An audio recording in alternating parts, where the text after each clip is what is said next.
સુરતમાં આપઘાતની વધી રહેલી ઘટનાઓ વચ્ચે સિંગણપોર પોલીસ મથકમાં ફરજ બજાવતી મહિલા કોન્સ્ટેબલે આપઘાત કરી લેતા ચકચાર મચી ગઈ છે।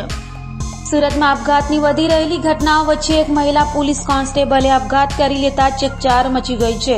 સુરતના સિંગણપોર પોલીસ મથકમાં ફરજ બજાવતી મહિલા કોન્સ્ટેબલ હર્ષનાબેન ચૌધરીએ પોતાના રૂમમાં આપઘાત કરી લીધો હતો।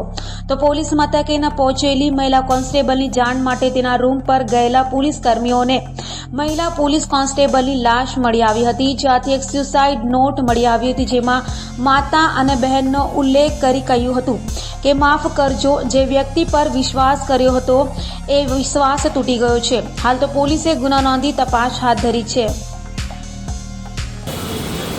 હાલ હર્ષનાબેન મંગળભાઈ ચૌધરી નામની એક વુમન લોકરક્ષક સિંગણપુર પોલીસ સ્ટેશનમાં ફરજ બજાવે છે।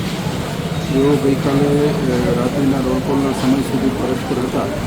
આજરોજ એમનો સંપર્ક થઈ શકતો ન હતો।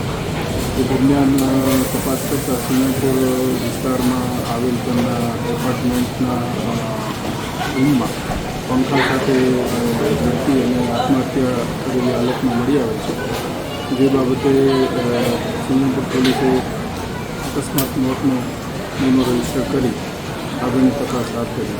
સર, કંઈક સુસાઇડ નોટ પણ મળી છે, શું ઉલ્લેખ છે કંઈ? પ્રાથમિક દ્રષ્ટિએ જે ભોગ બનનારે જે સુસાઇડ નોટ લખી છે એમાં પોતાની મમ્મીને વિદેશીને થોડું લખાણ લખેલું છે અને પોતે કોઈ વ્યક્તિ ઉપર વિશ્વાસ મૂકેલો છે એ ભૂલ હતી એ પ્રકારનું લખાણ છે। આ સુસાઇડ નોટમાં કોઈનું નામ જણાવેલું